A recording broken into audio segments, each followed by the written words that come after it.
하나님의 말씀 함께 보도록 하겠습니다. 하나님의 말씀은 마가복음 4장 35절에서 41절까지의 말씀입니다. 신약성경 60쪽쯤에 기록되어 있네요. 마가복음 4장 35절에서 41절 한 절씩 교독하고 마지막 절 함께 읽겠습니다. 그날 저물 때에 제자들에게 이르시되 우리가 저편으로 건너가자 하시니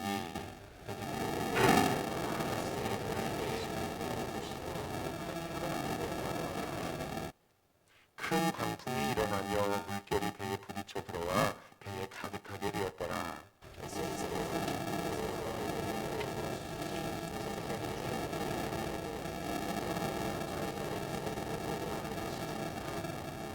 예수께서 깨어 바람을 꾸짖으시며 바다더러 이르시되 잠잠하라 고요하라 하시니 바람이 그치고 아주 잔잔하여지더라.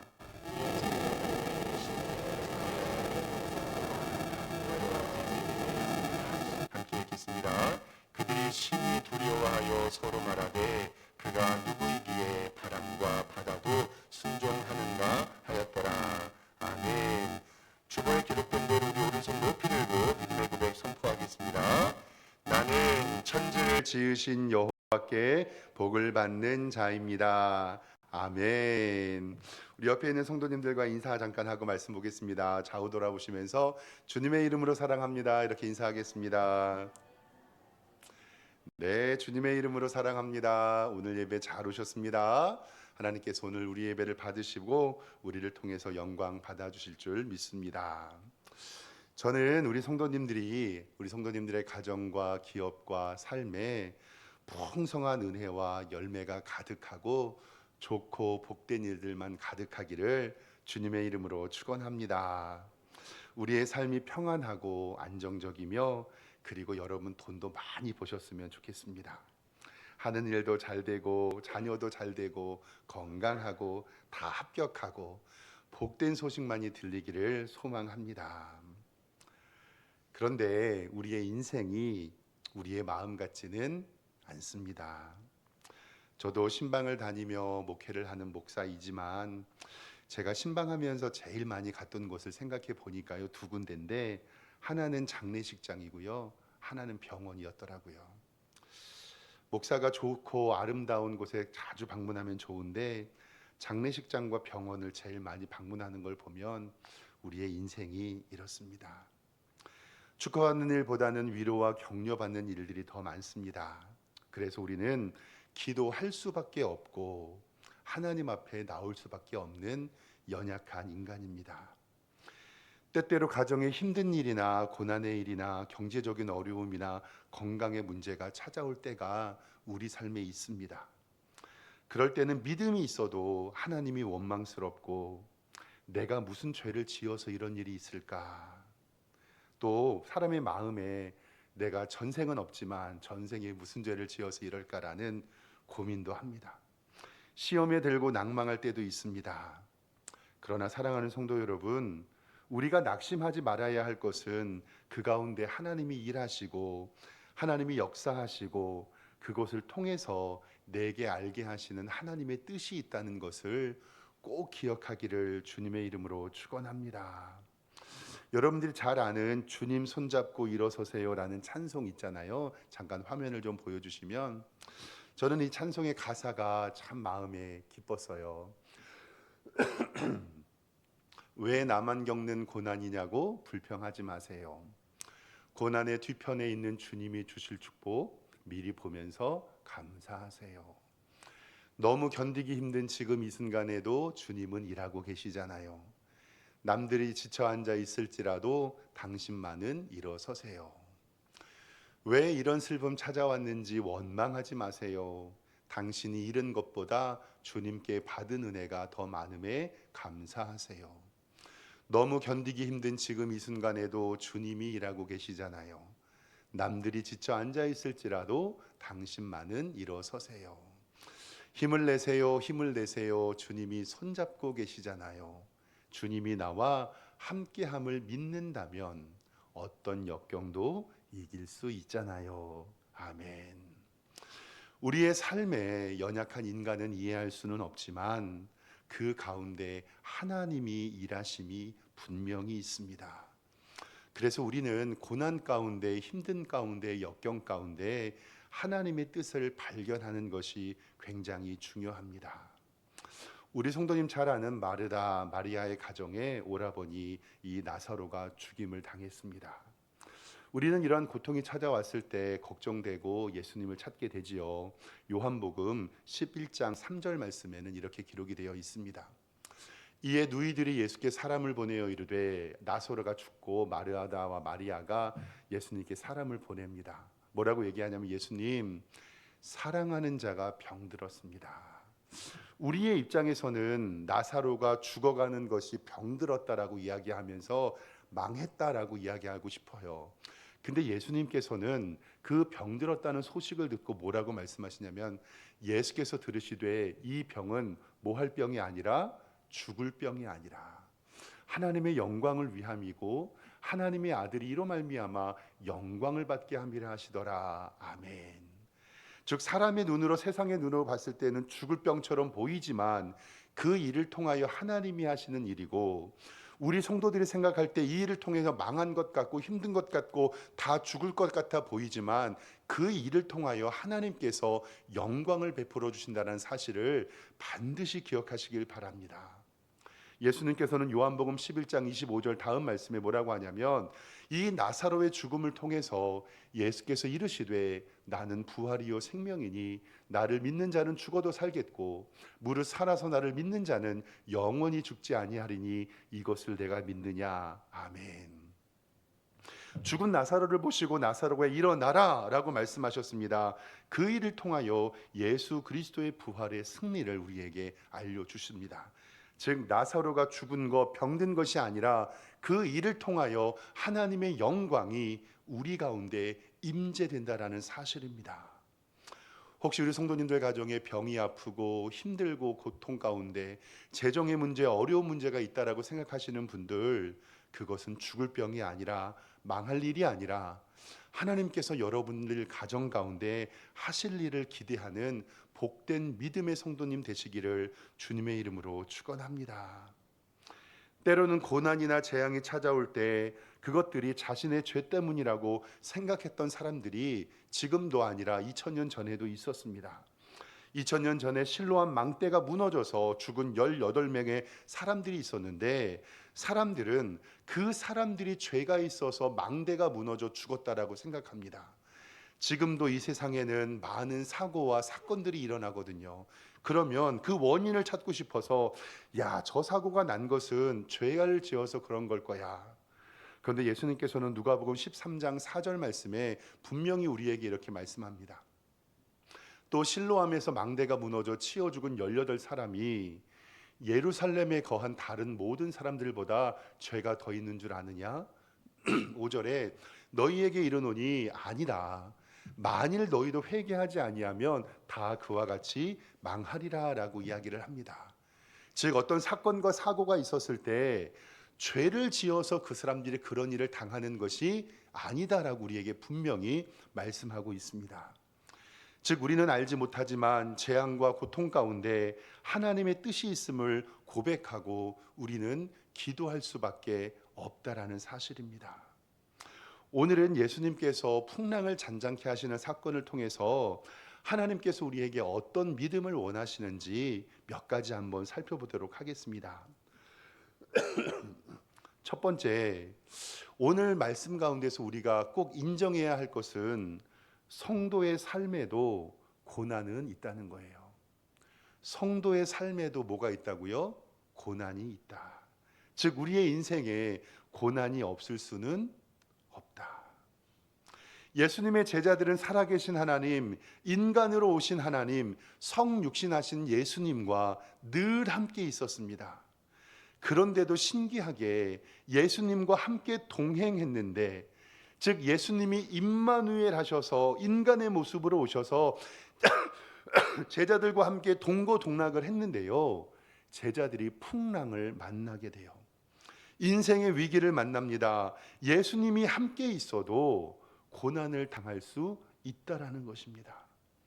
예수님 믿으면 만사 형통될 줄 알지만 저도 이렇게 보면요, 예수님 믿는 사람도 아프기도 하고요, 망하기도 하고요, 그리고 떨어지기도 하고 진학을 못하기도 하고 우리의 인생에 괴로움을 당하기도 한다라는 사실을 우리는 인정해야 됩니다. 오늘 마가복음 4장 37절 성경에 보면 뭐라고 기록되냐면요. 큰 광풍이 일어나며 물결이 배에 부딪혀 들어와서 배에 가득하게 되었더라라고 성경은 이야기를 합니다. 그리고 예수님의 제자들은 38절 하반절 말씀에 이 상황을 예수님 우리가 죽게 된 것을이라고 이야기합니다. 우리는 인정할 수밖에 없습니다. 우리의 삶에 고난이 없으면 제일 좋겠지만 죄인으로 이 세상을 살아갈 때 우리의 삶에 어쩔 수 없이 고난이 찾아오게 된다라는 사실입니다. 결국 고난의 문제가 아니라 고난이 찾아올 때 우리가 어떤 자세로 고난을 맞이해야 되는가가 우리의 자세입니다. 우리의 삶에 고난이 있을 수밖에 없다. 그러면 고난이 찾아왔을 때 우리는 어떠한 자세로 고난을 대적해야 하는가?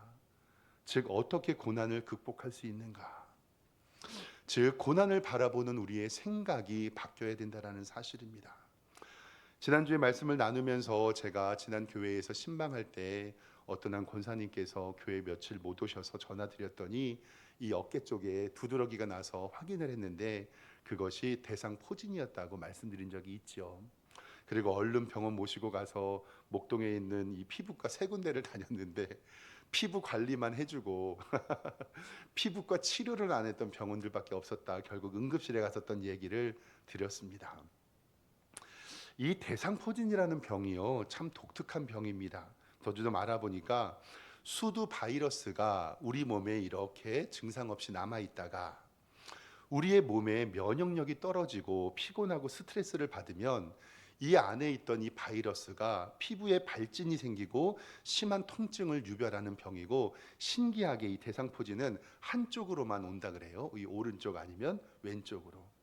엄청 아픈 질병이고 진통제가 나오기 전에 대상포진 때문에 돌아간 게 아니고요. 어르신들이 대상포진 때문에 아파서 돌아가신 분들도 많다라고 얘기를 합니다. 근데 문제는요. 요즘에요. 초등학생들 중에서 중고등학생들 중에서 대상포진에 걸리는 경우가 간혹 있다고 합니다.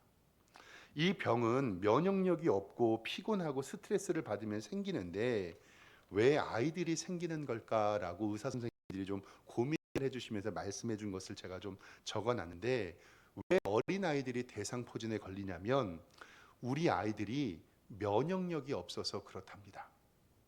우리 아이들이 추위도 느껴보고 더위도 느껴보고 감기도 걸려보고 옛날 저희 때처럼 나가서 흙에서 놀면서 흙도 먹어보고 그래야 되는데 요즘에 우리 엄마들이 너무 우리 아이들을 애지중지 키우다 보니까요. 요즘 우리 아이들이요. 땀을 흘려본 경험이 없대요. 조금만 땀 흘리려면 에어컨 틀어주고 추위를 느껴본 적도 없답니다. 조금만 추우면은 난방기 틀어주고 감기도 걸려본 적이 없으니까 우리 아이들이 몸에 면역력이 생기지 않는 거죠. 더울 땐 땀을 흘리고 추울 때는 몸을 떨고 때로는 먼지도 먹어가면서 운동장에서 뛰어놀아야 몸이 면역력이 생기는데 우리 아이들을 너무 온실 속 화초에 키우고 있다라고 의사 선생님들이 얘기해 주시더라고요. 예방 주사는 몸에 바이러스를 침투시켜 항체를 만들어 그것을 예방하는 힘을 기르는 것입니다. 우리의 삶의 고난도 마찬가지입니다. 그때는 춥고 덥고 힘들고 괴로웠지만 그 위기를 이기면 우리는 비로소 하나님의 뜻을 알게 되고 그 고난을 통하여 믿음이 자라게 되는 것을 경험하게 되실 것입니다. 하나의 영상을 좀 보여드릴 텐데 몇 년 전에 제가 보여드렸던 경험이 있어요. 근데 말씀을 준비하면서 이 영상만큼 잘 비유되는 게 없다라고 생각돼서 한 번 더 보여드릴 텐데 우리 이 영상 다시 한번 좀 보도록 하겠습니다. Something I want to tell you about stress and how we have to look at stress. Okay, and I think it's an important thing because 소리 좀 many 키워주십시오. people have told me from my lectures is the one thing they remember. Okay, I was sitting in a dentist office and looked at an article that said, how do lobsters grow? I don't care how lobsters grow. But I was interested in it. And it points out that a lobster is a soft, mushy animal that lives inside of a rigid shell. That rigid shell does not expand. Well, how can the lobster grow? Well, as the lobster grows, that shell becomes very confining. Right? And the lobster feels itself under pressure and uncomfortable. It goes under a rock formation to protect itself from predatory fish, casts off the shell, and produces a new one. Well, eventually, that shell becomes very uncomfortable as it grows, right? Back under the rocks. And the lobster repeats this numerous times. The stimulus for the lobster to be able to grow is that it feels uncomfortable. Right? Now, if lobsters had doctors, they would never grow. Because as soon as the lobster feels uncomfortable, goes to the doctor, gets a Valium, gets a Percocet, feels fine, never gets off its shell. So I think that we have to realize that times of stress are also times that are signals for growth. And if we use adversity properly, we can grow through adversity. 감사합니다. 우리는 고난의 문제를 스트레스로 비유하며 설명하는 것들 영상을 봤습니다. 당신에게 스트레스가 있을 때, 당신에게 고난이 있을 때 그것은 내가 성장할 때가 됐음을 의미한다라고 이 영상은 이야기합니다. 이 역경을 이용할 때 우리는 성장할 수 있고, 우리의 삶이 고난을 당했을 때, 우리의 자녀들이 고난을 당했을 때, 우리의 가정이 고난을 당했을 때 그것은 우리가 면역력이 높아지고 믿음의 성장할 기회라고 꼭 기억하시길 바랍니다. 욥의 친구들이 찾아와서 욥에게 이야기합니다. 근데 욥이 뭐라고 하나님 앞에 고백하냐면 욥기 23장 10절에 그러나 내가 가는 길을 오직 그가 하시나니 그가 나를 단련하신 후에는 내가 순금과 같이 나오리라. 아멘. 사랑하는 성도 여러분, 혹시 지금 고난 가운데 계십니까? 그 고난이 나를 단련하여 주시는 하나님의 두 번째 축복임을 꼭 기억하시고 믿음으로 이기시기를 주님의 이름으로 축원합니다. 두 번째로는요, 고난 가운데 주님이 함께 하시다는 것을 아셔야 됩니다. 우리에게 짐을 주신 하나님은요, 그 짐을 이길 힘도 함께 주신다는 것을 꼭 기억해야 됩니다. 고난 가운데 있지만 이 예수님의 제자들도 풍랑 가운데 있지만 예수님이 그들과 함께 하셨습니다. 그것이 바로 예수님께서 이 땅에 오신 이유고 예수님의 또 다른 이름 바로 임마누엘입니다. 제자들이 풍랑을 만날 때 예수님의 제자들과 예수님은 함께 계셨습니다. 제자들이 주무시던 예수님을 깨워서 이렇게 말합니다. 오늘 말씀 38절 하반절에 제자들이 깨우며 이르되 선생님이여 우리가 죽게 된 것을 돌보지 아니십니까? 라고 반문해요. 예수님께서는 바람을 꾸짖으시며 바다더러 이르시되 잠잠하라 고요하라 하시니 바람이 그치고 아주 잔잔하여집니다. 천지 만물의 창조주이시며 만사 화복을 주장하시는 예수님의 명령을 우리는 듣게 됩니다. 창조자가 피조물에게 명령하지죠. 그래서 피조물은 창조주의 말씀에 순종합니다. 이 말씀을 두고요, 두 가지의 두려움이 성경은 기록되어 있습니다. 40절의 무서워함과 41절의 두려워함인데요. 40절의 말씀 성경을 보면 이에 제자들에게 이르시되 어찌하여 이렇게 무서워하느냐 너희가 어찌 믿음이 없느냐라고 얘기해요. 어찌하여 무서워하느냐. 이 첫 번째 두려움은 믿음이 없는 제자들이 풍랑을 보고 걱정하며 근심하시는 모습, 즉 우리가 풍랑을 만날 때에 예수님 어떻게 해야 됩니까? 라고 두려워하는 우리의 모습, 이것을 이야기합니다. 근데 41절에 나오는 두려움은요, 41절 성경 보면 그들이 심히 두려워하여 서로 말하되 그가 누구이기에 바람과 바다도 순종하는고. 즉 여기서의 두 번째 두려움은 뭐냐면 바람과 바다도 순종하는 창조주 앞에서의 두려움, 즉 하나님을 경외하는 믿음을 이야기를 합니다. 즉 우리는 인생에 위기가 있고 어려움이 있을 때 첫 번째 두려움이 와요. 내가 이것을 어떻게 이길까? 나는 이 문제를 어떻게 해결할까? 그런데 사랑하는 성도 여러분, 예수님이 제자들의 옆에 있었던 것처럼 여러분들 옆에 성령 하나님과 예수님이 함께 계심을 믿으시기를 주님의 이름으로 축원합니다. 그래서 그 첫 번째 두려움이 바뀌어서 하나님을 경외하는 기도의 응답으로 말미암아 내가 이 하나님을 경외하고 두려워하지라는 그 하나님을 받는 하나님 앞에서의 믿음이 우리에게 자라나게 된다라는 사실입니다. 우리의 삶에는 고난이 있습니다. 그러나 그 고난 가운데서도 예수님은 우리와 함께 하시고 우리의 기도를 들으심을 반드시 기억하시길 바랍니다.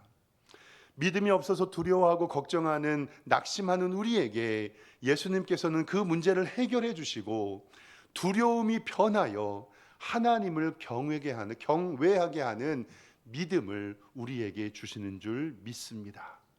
하나님이 우리와 함께 하십니다. 어떠한 환경에서도 하나님은 우리와 함께 하십니다.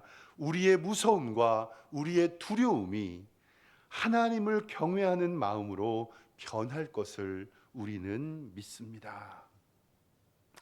세 번째로는 우리는 기도해야 된다라는 사실입니다. 기도해야 된다.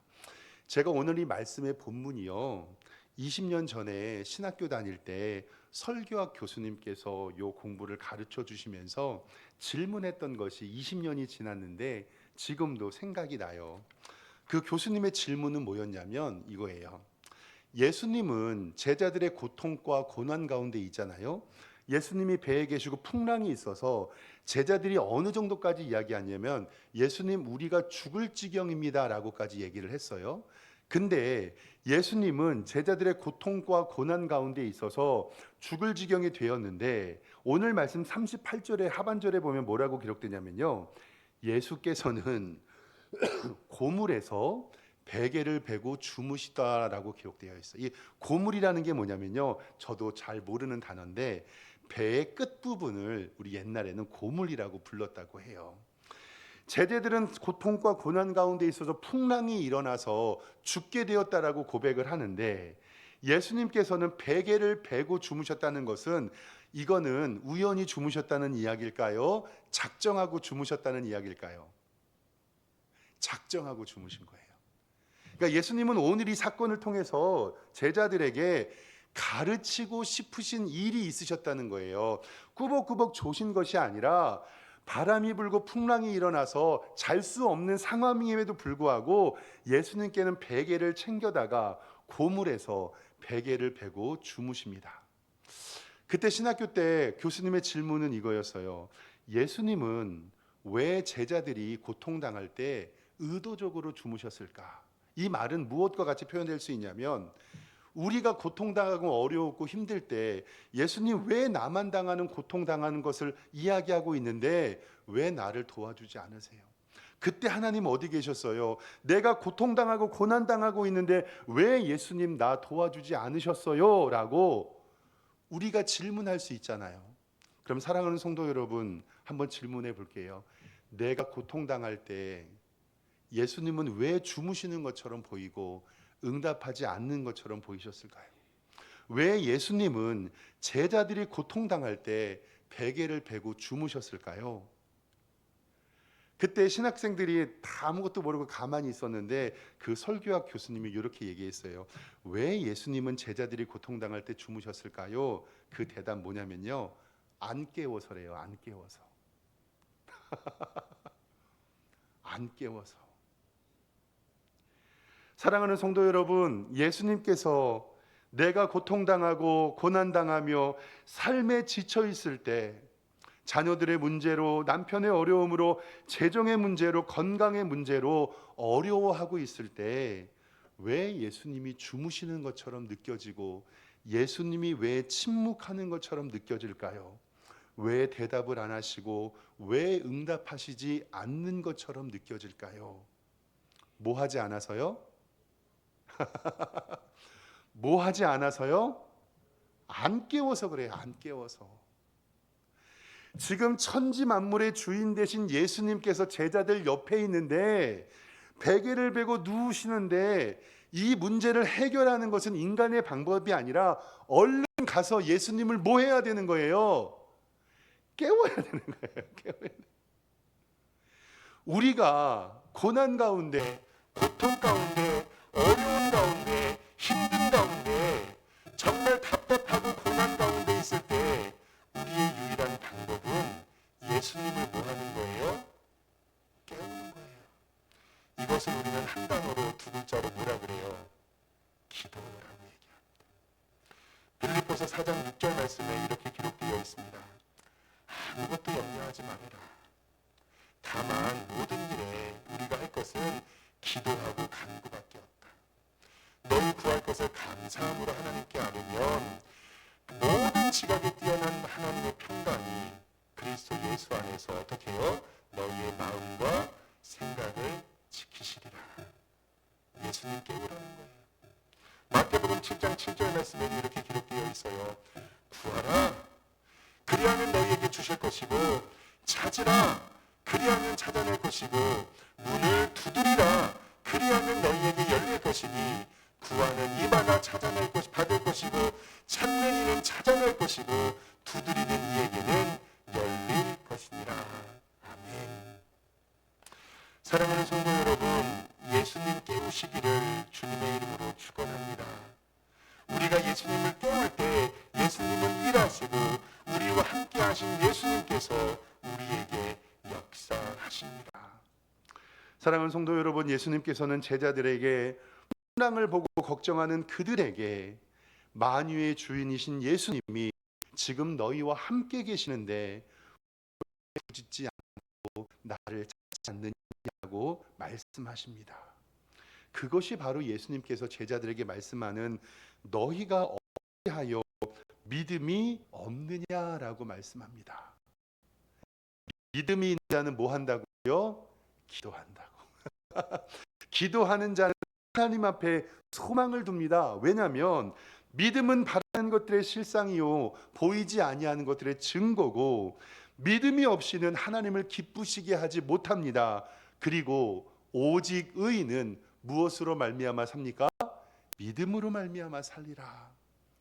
2025년도에 정말로 간구하여 하나님 앞에 응답받는 우리 성도님들 되시기를 주님의 이름으로 축원합니다.